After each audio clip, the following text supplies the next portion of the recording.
മാന്യ പ്രേക്ഷകർക്ക് നമസ്കാരം. I am captain grand master Shaji Mathew. സുഹൃത്തുക്കൾ, ഇപ്പോൾ നമ്മളുടെ മീഡിയകളിൽ കൂടിയും പത്രങ്ങളിൽ കൂടിയൊക്കെ വളരെ ഗൗരവതരമായി ചർച്ച ചെയ്യപ്പെടുന്ന ഒരു വിഷയമാണ് നമ്മുടെ രാഹുൽ ഗാന്ധി ഇലക്ഷൻ കമ്മീഷനെ പറ്റി നടത്തിയ ആരോപണങ്ങൾ, വീഡിയോ പ്രസൻറ്റേഷൻസ് നമ്മൾ കണ്ടു. സുഹൃത്തുക്കളെ, രാഹുൽ ഗാന്ധി പറഞ്ഞ കാര്യങ്ങളെപ്പറ്റി ഒരുപാട് മീഡിയകളും ചാനലുകളും ധാരാളമായിട്ട് സംസാരിക്കുകയും എഴുതുകയും ഒക്കെ ചെയ്തു. ഇന്ന് ഞാൻ നമ്മുടെ പ്രേക്ഷകരുമായിട്ട് പങ്കുവയ്ക്കുന്നത് എന്താണെന്ന് ചോദിച്ചു കഴിഞ്ഞാൽ, ഇന്ത്യ രാജ്യത്തെ വളരെ പ്രധാനപ്പെട്ട വക്കീലന്മാരായ കപിൽ സിബൽ, അതേപോലുള്ള നിയമവിദഗ്ധർ, ഈവൻ നമ്മുടെ കേരളത്തിൻ്റെ തന്നെ പ്രതിപക്ഷ നേതാവ് വി ഡി സതീശൻ, ഇങ്ങനെ ഇവര് ഒക്കെ വക്കീലന്മാരാണ്. ഇവരൊക്കെ അതിനെപ്പറ്റി പഠിച്ച് അതിൻ്റെ കാര്യങ്ങൾ പറഞ്ഞു. മിസ്റ്റർ ശ്രീ രാഹുൽ ഗാന്ധി ഇലക്ഷൻ കമ്മീഷനോട് അക്കമിട്ട് 3-4 ക്വസ്റ്റ്യൻസ് ചോദിച്ചു. ഈ ക്വസ്റ്റ്യൻസിനൊന്നും ഒരു ഉത്തരം, ക്ലിയർ ആയിട്ടുള്ള എവിഡൻസ് ആയിട്ടുള്ള ഒരു ഉത്തരം വരുന്നില്ല. ജനാധിപത്യം എന്ന് പറയുന്നത് അട്ടിമറിക്കപ്പെടാനുള്ളതല്ല. എന്തെങ്കിലും സംശയങ്ങളുണ്ടെങ്കിൽ നമ്മുടെ ഭരണഘടന ജനങ്ങൾക്ക് കൊടുക്കുന്ന കൊടുക്കുന്ന ശക്തിയാണ്, ജനങ്ങളുടെ ശക്തിയാണ്.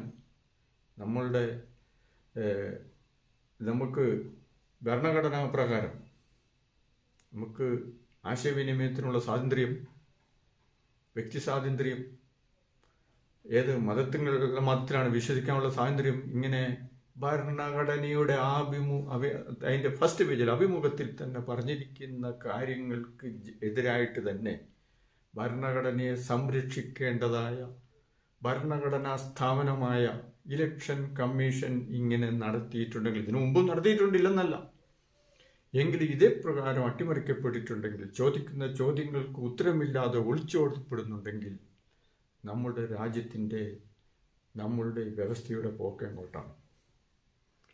എന്താണ് ജനാധിപത്യം? ഈ ജനാധിപത്യം അപകടത്തിലാവുമ്പോൾ നമ്മൾ ഓരോരുത്തരും അതിനെ സംരക്ഷിക്കേണ്ടതിന് വേണ്ടി മുന്നോട്ട് വരണം. ഇല്ലെങ്കിൽ രാജ്യമുണ്ടാവുമോ? ഈ രാജ്യത്ത് ജനാധിപത്യമില്ലാത്ത രാജ്യങ്ങളുടെ സ്ഥിതികൾ നമുക്കറിയാം. സുഹൃത്തുക്കളെ, ഇതിനുവേണ്ടി നമ്മൾ ഓരോരുത്തരും, ഒരു വ്യക്തി അല്ലെങ്കിൽ ആരും നമ്മൾ പ്രതികരിച്ചില്ലെങ്കിൽ നമ്മുടെ ജനാധിപത്യം അപകടത്തിലായിക്കൊണ്ട് നമ്മുടെ പിൻതലമുറകളും നമ്മുടെ രാജ്യം തന്നെ ഛന്നം ഭിന്നമാകും. മതവും രാഷ്ട്രീയവും എല്ലാം ആളെ കൂട്ടുന്ന പരിപാടിയാണെങ്കിലും ലോകത്തിൽ മുഴുവനും നന്മയും ഇതും പ്രസംഗിച്ചിട്ട് നേരെ ഓപ്പോസിറ്റാണ് പ്രവർത്തിക്കുന്നത്. സുഹൃത്തുക്കളെ, ഈ ജനാധിപത്യമില്ലാത്ത, ജനങ്ങൾക്ക് യാതൊരു വോയിസും ഇല്ലാത്ത രാജ്യങ്ങളുടെ കഥ നമുക്കറിയാം. North Korea, Gaddafi, Syria. എന്തെങ്കിലും മാനുഷിക മൂല്യങ്ങളോ എന്തെങ്കിലും മാനവികതയോ അവിടെ ഉണ്ടോ? ഏകാധിപത്യത്തിൻ്റെ ഭീകര സ്വത്വത്തിൽ അമർന്ന് ഒരു ജനങ്ങൾ ഇല്ലാണ്ടാകുന്ന സ്ഥിതിയാണ് ഈ പറഞ്ഞ രാജ്യങ്ങളിലൊക്കെ സംഭവിച്ചിരിക്കുന്നത്. ഇത് തന്നെയാണ് നമ്മൾക്കും ഏകാധിപത്യത്തിലേക്ക് തിരിച്ചു പോയി കഴിഞ്ഞാൽ നമുക്ക് വരുന്ന സംഭവം. സൂര്യൻ ഒറ്റയ്ക്കാണ്. നമ്മൾ വിചാരിക്കും ഒരു വ്യക്തി, ഞാൻ എങ്ങനെ പ്രതികരിക്കുന്നത് ഒരു സിസ്റ്റത്തിനോട്? അവിടെ പട്ടാളമുണ്ട്, പോലീസുണ്ട്. Finally it is a question of freedom.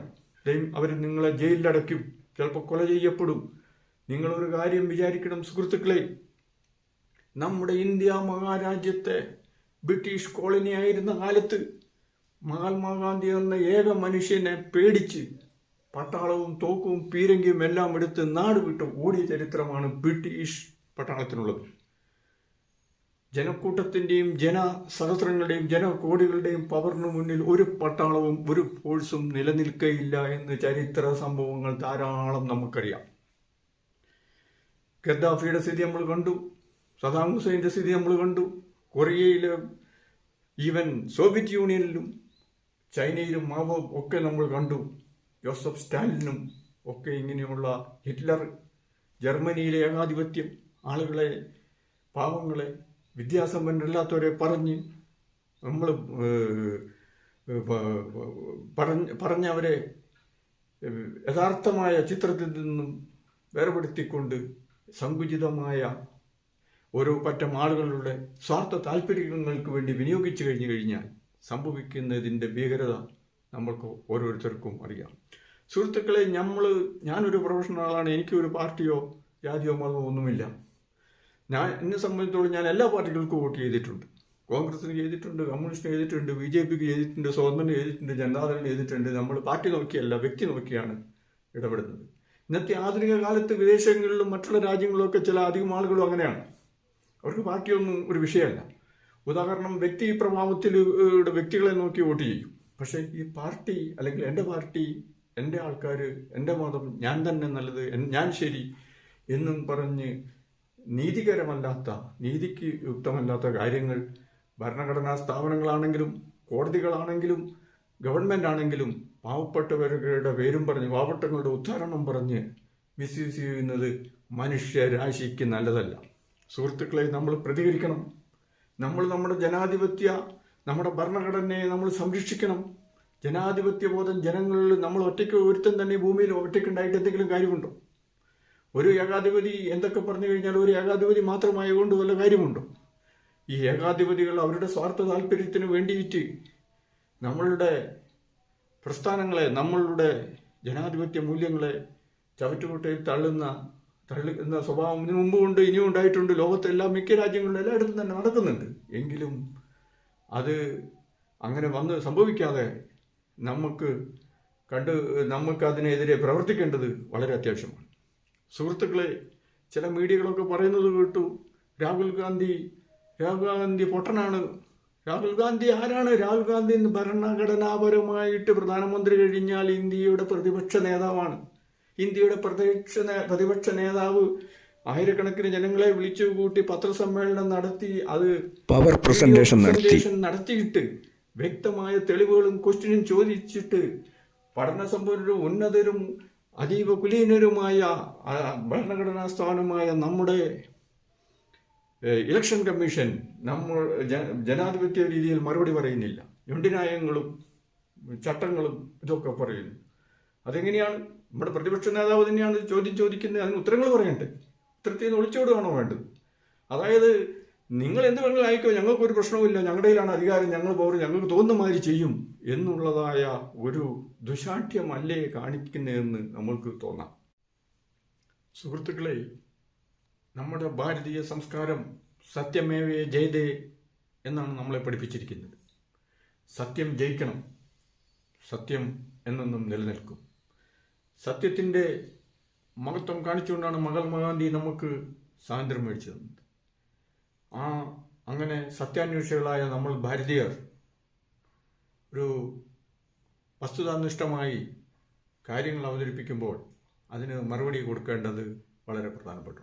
നമ്മുടെ ഇലക്ഷൻ കമ്മീഷനോട് ചോദിക്കുന്നു, നിങ്ങൾ ഇത്രമാത്രം പോലീസും ഫോഴ്സും ഭരണഘടന തന്നെ ഏറ്റെടുത്തുകൊണ്ട് അധികാരത്തോടുകൂടി നടത്തുന്ന ഇലക്ഷനിൽ ഇന്നത്തെ ഡിജിറ്റൽ ലോകത്ത് നിങ്ങൾ ഡിജിറ്റലിലായി വെച്ചിരിക്കുന്ന വസ്തുതകൾ എന്താണ് കൊടുക്കാത്തത്?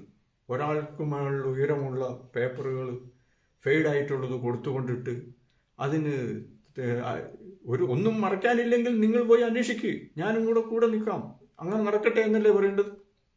ഇങ്ങനെ ഭരിക്കുന്ന ഗവൺമെൻറ്റും പല മറ്റേ ഭരണഘടനാ സ്ഥാപനവും ഇങ്ങനെയാണോ പ്രവർത്തിക്കേണ്ടത്? കുറേ പേപ്പറുകൾ കൊടുത്തിട്ട് ഒന്നും ക്ലിയർ അല്ല, നിങ്ങൾ പഠിച്ചോ? അല്ലാതെ അങ്ങനെയല്ല, അത് വെറും 15 മിനിറ്റ് കൊണ്ട് തെളിച്ചു തരാം വസ്തുതാപരമായിട്ട്, ആധുനിക ടെക്നോളജി ഉപയോഗിച്ച് അതിൻ്റെ സോഫ്റ്റ് കോപ്പി കൊടുക്കാൻ പറഞ്ഞിട്ട് നമ്മുടെ ഇലക്ഷൻ കമ്മീഷൻ കൊടുക്കുന്നില്ല. പിന്നെ ഇതെന്ത് കമ്മീഷനാണ്? എന്തിനാണ് ഇവർക്ക് ഈ നാട്ടുകാർ എല്ലാവരും കൂടി ടാക്സും കൊടുത്ത് ഇവർക്ക് ഇത്രമാത്രം സൗകര്യങ്ങളും എല്ലാം കൊടുത്ത് ഇതാക്കുന്നത്? തട്ടിപ്പല്ല. അതേപോലെ തന്നെ നമ്മുടെ കോടതികൾ എന്തുകൊണ്ട് പൊതു താല്പര്യപ്രകാരം കേസെടുക്കുന്നില്ല? എന്തുകൊണ്ട് ഉത്തരം പറയുന്നില്ല? അപ്പോൾ എന്തിനൊക്കെയോ ഭയക്കുന്നു. സത്യം എപ്പോഴും വെളിയിൽ വരണം. സൂര്യൻ ഒറ്റയ്ക്കാണ്, നമ്മൾ ഒറ്റയ്ക്കാണ്. പക്ഷെ പൊതുജനങ്ങൾ നമ്മൾ ഇതിനെതിരെ നമ്മുടെ ശബ്ദം, നമ്മുടെ വസ്തുതകൾ നമ്മൾ പറയണം. ചില മാധ്യമങ്ങൾ പറഞ്ഞു രാഹുൽ ഗാന്ധി കള്ളനാണ്, നുണ പറയുന്നു. എന്താ പറയണത്? പകുതി മറച്ചു വെച്ചിട്ട് മെയിനായിട്ടുള്ള കാര്യങ്ങൾ പറയാതെ എന്തെങ്കിലും ഒരു സംസാരിക്കുമ്പോൾ വീഡിയോ പ്രസൻറ്റേഷൻ മറ്റേ വസ്തുതകൾ നിരത്തിയപ്പോൾ അതിനകത്ത് കോൺസ്റ്റിറ്റ്യുവൻസി മാറിപ്പോയി, അല്ലെ എന്തെങ്കിലും ഒരു ചെറിയ കാര്യം പറഞ്ഞു രാഹുൽ ഗാന്ധി നുണ പറഞ്ഞു. അല്ല, ചാനൽ മറുനാടൻ മലയാളികളിൽ നമ്മുടെ ഞാനത് വളരെ ശ്രദ്ധിക്കുന്ന ഒരു ചാനലായിരുന്നു. പക്ഷെ അദ്ദേഹം റീച്ചിന് വേണ്ടിയിട്ട് വസ്തുത മറച്ചു വെച്ചുകൊണ്ടിട്ട് ചില കാര്യങ്ങൾ മാത്രം എടുത്തു പറഞ്ഞു. ഉദാഹരണം പറഞ്ഞു കഴിഞ്ഞാൽ ഈ 4 ക്വസ്റ്റ്യൻ ആൻസറാണ് കിട്ടേണ്ടത്, എന്തുകൊണ്ട് 10 ഫോട്ടോകൾ പിടിച്ചത് ഡിലീറ്റ് ചെയ്ത് കളഞ്ഞു? അതുപോലെ എന്തുകൊണ്ട് ചോദിക്കുന്ന വസ്തുതകൾ കൊടുക്കുന്നില്ല? ഇന്ത്യയുടെ പ്രതിപക്ഷ നേതാവാണ് ചോദിക്കുന്നത്, വേറെ സാധാരണക്കാരനോ ഒരുത്തനോ വഴിയോ പോകുന്നവനൊന്നും അല്ല. പ്രധാനമന്ത്രി കഴിഞ്ഞാൽ അടുത്ത പ്രോട്ടോക്കോളിൽ പ്രധാനമന്ത്രി ആകേണ്ട ആളാണ്, അടുത്ത പാർട്ടിയുടെ തലവനാണ്. ഇതാണ് ജനാധിപത്യം. ഇത് മനസ്സിലാക്കാത്തവരാണ് അവരൊക്കെ. അതിനൊന്നും ഉത്തരവില്ല. അതേപോലെ പക്ഷാപാതപരമായി പെരുമാറുന്നു. ഇങ്ങനെയാണോ ഒരു പൊതുവായിട്ടൊരു സ്ഥാപനവും കോടതികളൊക്കെ പക്ഷാപാതപരമായിട്ടാണോ പെരുമാറേണ്ടത്? ഇതാണോ ജനാധിപത്യം? അല്ലെങ്കിൽ ഇങ്ങനെയാണോ പ്രവർത്തിക്കേണ്ടത്? ഇങ്ങനെയെല്ലാം പ്രവർത്തിച്ച് കട്ടുമുടിച്ച് മോഷ്ടിച്ച് ഉണ്ടാക്കി കഴിഞ്ഞിട്ട് ഇതെല്ലാം എവിടെ കൊണ്ട് വെക്കുന്നത്? ഇന്ന് തന്നെ നമ്മൾ കോടതികളിൽ ചില കാര്യങ്ങൾ കൊണ്ട് വസ്തുനിഷ്ഠമായിട്ടൊരു അന്വേഷണമുണ്ടോ? കോടതിയുടെ കത്തിക്കരിഞ്ഞ നോട്ടുകെട്ടുകൾ അത് എത്രയുണ്ടെന്നറിയില്ല, ആരുടെയാണെന്നറിയില്ല, അന്വേഷണമില്ല. എവിടെ പോലീസ് ഫോഴ്സ്? എവിടെയാണ് അന്വേഷണം? എവിടെയാണ് കോടതി? എന്താണ് നിയമം? ഇതാണ് നിയമവ്യവസ്ഥ? ഇങ്ങനെയാണോ പ്രവർത്തിച്ചുകൊണ്ടിരുന്നത്? അപ്പോൾ ഇതിലൊക്കെ ജനങ്ങളുടെ സംശയങ്ങളും പബ്ലിക്കിൻ്റെ സംശയങ്ങളും ഒക്കെ മാറ്റാനുള്ള ഉത്തരവാദിത്വം ഭരണഘടനാ സ്ഥാപനങ്ങൾക്കും ഗവൺമെന്റിനും ഉണ്ട്. നമ്മുടെ ബി ജെ പി ഗവൺമെന്റ് ശരിയാണ്. ബി.ജെ.പി. ഗവൺമെന്റ് എല്ലാ ഗവൺമെന്റുകളും നല്ല കാര്യങ്ങളും ചെയ്യുന്നുണ്ട്. പക്ഷെ അത് മാത്രം പോരല്ലോ. ബി.ജെ.പി. ഗവൺമെന്റിന്റെ എൻ്റെ വ്യക്തിപരമായ അഭിപ്രായം പറഞ്ഞു കഴിഞ്ഞാൽ ഭരണഘടനാപരമായിട്ട് കാശ്മീരിൽ ഇന്ത്യൻ പതാക ഉയർത്താൻ പറ്റാത്ത സാഹചര്യമായിരുന്നു. അത് മാറി. കാശ്മീർ ഇന്ത്യയുടെ ഒരു ഭാഗമായി. അത് ബി.ജെ.പി. ഗവൺമെന്റ് ചെയ്തൊരു നേട്ടമാണ്. അതുപോലെ കോൺഗ്രസ് ഗവൺമെന്റിന്റെ ഒരു നേട്ടമാണ് വിവരാവകാശ നിയമം. അതിപ്പം വെള്ളം ചേർത്തുകൊണ്ടിരിക്കുകയാണ്, മിസ്യൂസ് ആണ്. അപ്പോൾ അത് വിവരം ഇല്ല. ഇതൊക്കെ ആരെയും മൂടി വെക്കുന്നത്? ഇത് ജനങ്ങൾ അറിയണ്ടേ?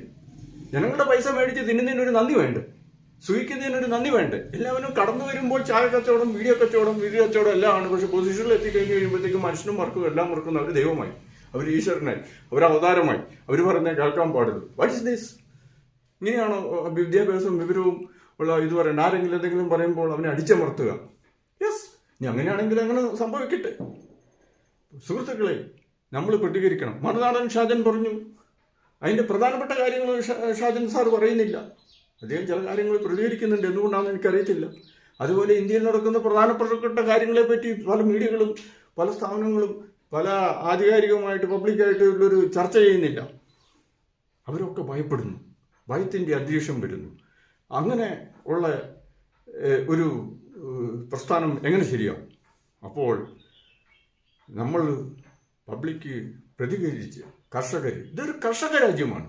ഇത് നമ്മുടെ രാജ്യത്തിൽ ഭൂരിഭാഗം കർഷകരാണ്. ഇപ്പോൾ നമ്മുടെ നരേന്ദ്രമോദിജി നമ്മുടെ മൈ ഫ്രണ്ട് ട്രംപിനോട് പറഞ്ഞു, പറ്റില്ല, ഞങ്ങളുടെ കർഷക രാജ്യമാണ്, ഞങ്ങളുടെ കർഷകർക്ക് എതിരായിട്ട് വരുന്ന ജനിതക വിത്തുക്കളും നിങ്ങളുടെ സാധനങ്ങളൊക്കെ ഇവിടെ കൊണ്ട് ഡംപ് ചെയ്ത് ഞങ്ങൾക്ക് പറ്റില്ല.